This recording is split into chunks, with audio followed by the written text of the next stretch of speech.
there are many villains on the web, especially in YouTube. And these villains have actually just been recently, being called out. They've been being called out forever, but, clowns like this, with the hype beast movement, all those hype beast YouTubers were called out. They were all, singled out and made fun of on YouTube. The best example would be these two clowns. They got called out on YouTube as well. And then the most recent, and what's happening kind of just now, this is kind of just developing, is Ali A and him getting called out for his disgusting content, his getting excited like a 10-year-old giddy schoolgirl finding a dime on the ground or something every time he gets some sort of stupid, kill in the game, and he just narrates exactly what he does, and his baseline content.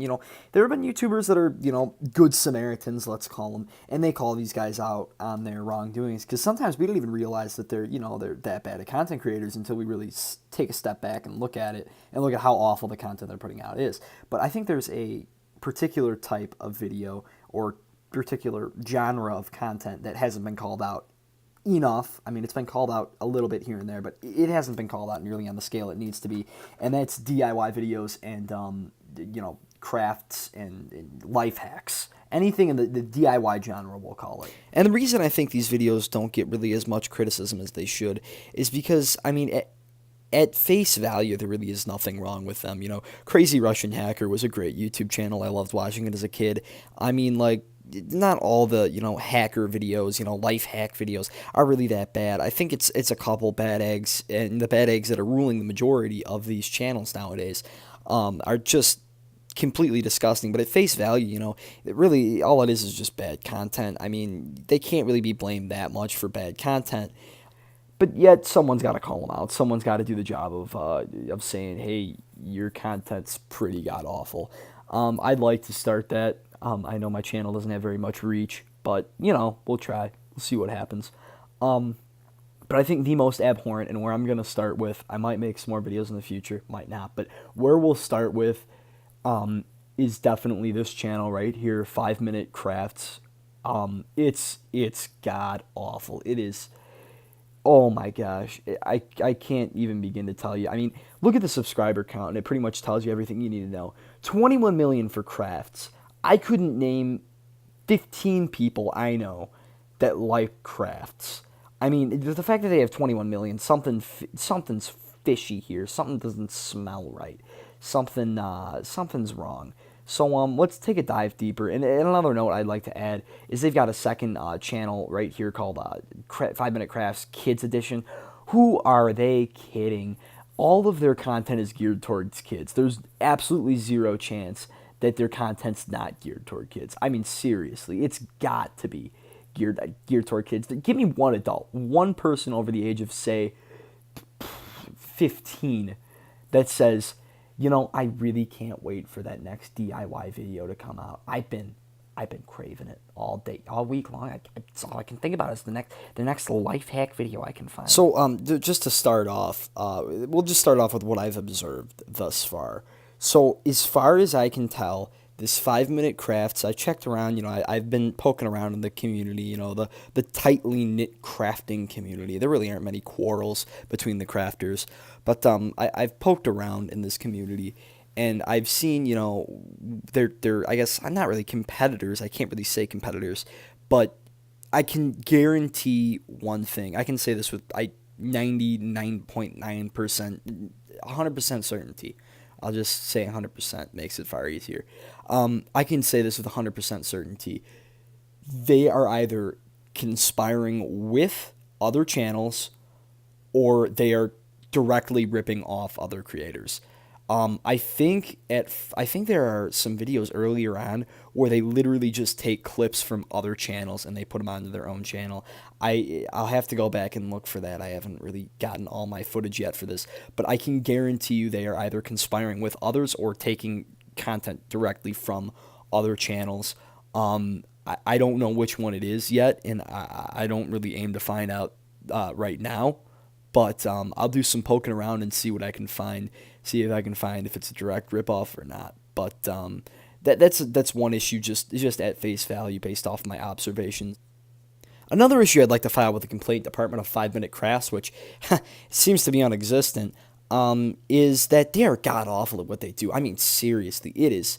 I keep wanting to use the word abhorrent, but I think it applies here quite nicely. It is just abhorrent. I mean, it really, what they're doing is they're overcomplicating something that either ruins the initial product or makes about 5 seconds of your life a little bit less difficult.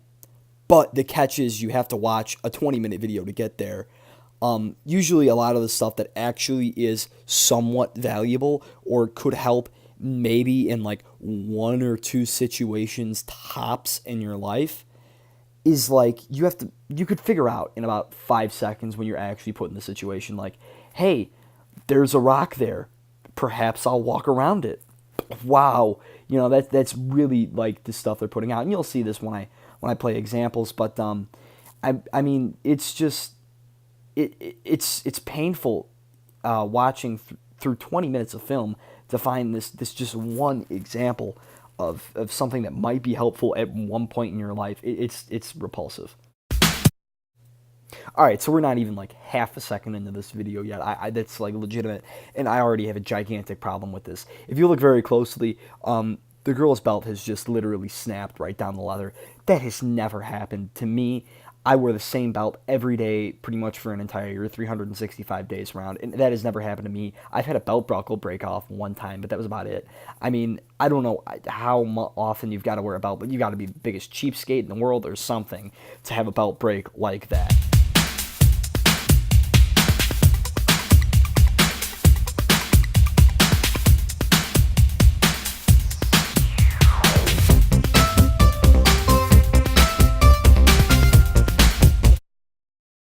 Huge fan of this shot because it actually reinforces what I said almost perfectly. You can clearly see where they cut it, then they stopped about halfway through, wiped the sweat off their forehead and said, whew, this is hard, and then continue to cut it because leather doesn't cut like that. It's not that cheap of a belt. I mean, it's probably a cheap belt, but, not that cheap. I mean, it's just so unlikely that something like that happens.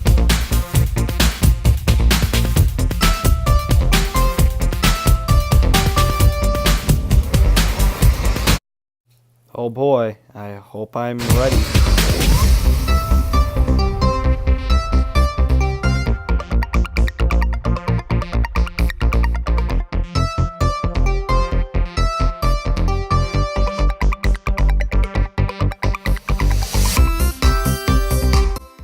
Alright, so at this point you pretty much get the gist of it. I'm going to talk right over the video because I don't want to stop anything, but there's a couple comments I want to make. One being that this is insane. Why would anyone spend this much money, to go out, buy the rope? You could literally go out and buy a belt that was probably better than the belt that you already had for the same amount of money than the money you spent on the rope. I mean, seriously, it's amazing that these guys are willing to go out and pay more for items that they literally could have just bought the original item or an item better than the original item for less money than they spent on the DIY projects. Another thing you're going to see that they do up here is they use hot glue for literally everything, and it's disgusting. It's not the best alternative. It's most certainly not the most sturdy, especially in this scenario. But another thing is this belt is repulsive. Look at it. It's ugly, man. I would never wear that. Just go out and buy a black belt. And then we've got this gem right here. You know what? Screw jewelry. We don't need that. We don't need to spend money on our things. Just put paper clips in our earring holes. That makes sense, right? The reason people buy jewelry is because it looks nice, not because it's just there to put in your earring hole. You don't need to have something in your earring hole. You look far more sane without a paper clip in your earring hole. All right, so now we're just going to cut ahead to some more content that I thought was really, really interesting, useful, and truly riveting. I mean, groundbreaking stuff, really. Rocket scientists, these guys are with this next content coming up here. So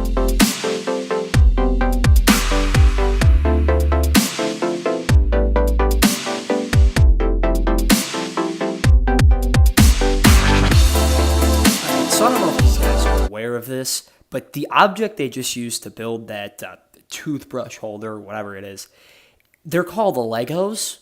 And they've kind of built a brand based off of the whole idea that you can pretty much build whatever you like with them. So the idea itself isn't very original. I mean, that's kind of what the brand of the object that you purchased is kind of whole centered around. And you could build whatever you wanted with those bricks, right? So why is it that you chose to build a toothbrush holder?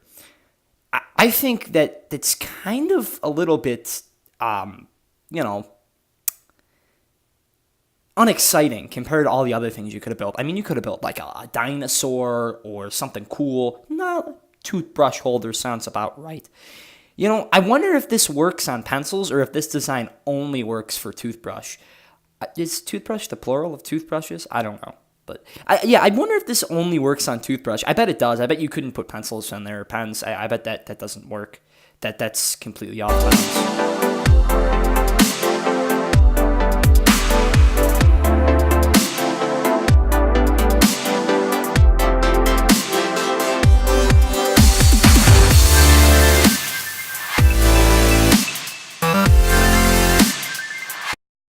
Oh, baby. So you're telling me that not only can I have one really ugly belt, but I can make two?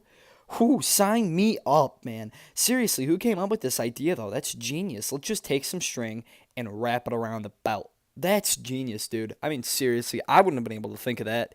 I think it's too complicated, though. Could I have them explain it to me a little bit more?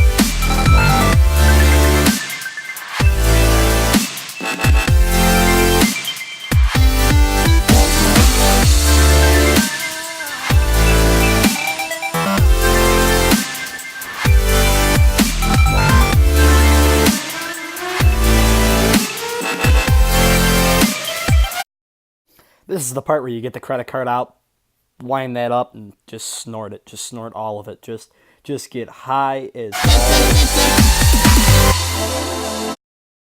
If that ever happened to me, if any of my friends came up to me and threw powder in my face, I would punch them really hard. I would not be smiling.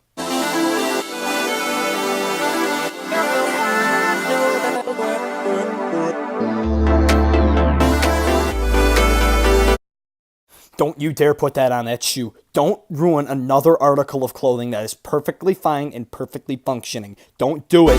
Don't do it. They would have had it did it.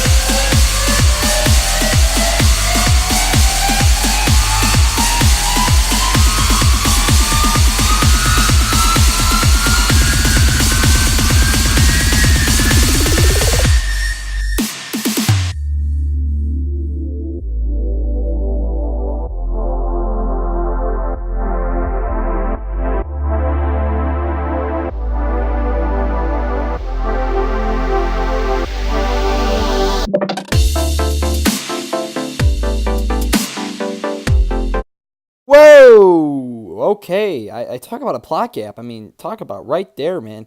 Holy cow. I mean, they can't trust their viewers to figure out how to wrap a piece of string around a belt. And yet they want you to just figure out how to put these all together. I mean, I guess we're supposed to just assume hot glue, maybe? I don't know.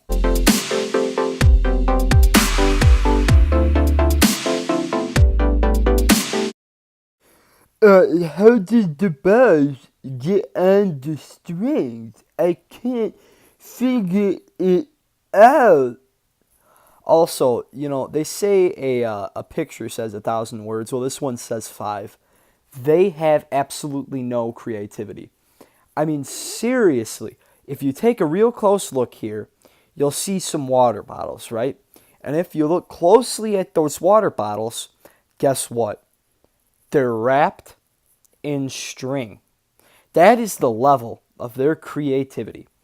They just take an object and wrap string around it, and it's all of a sudden a craft. I'm done with this. I'll see you later.